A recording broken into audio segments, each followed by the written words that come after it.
million flowers, which means you will need to have achieved a higher number in order for you to be the new Guinness World Record title holder.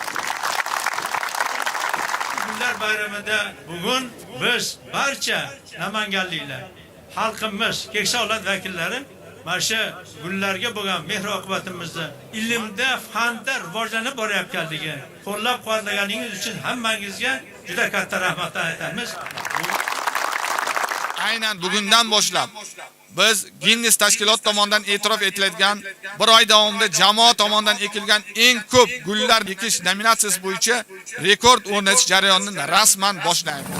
3, 2, 1, hamma gul ekishga!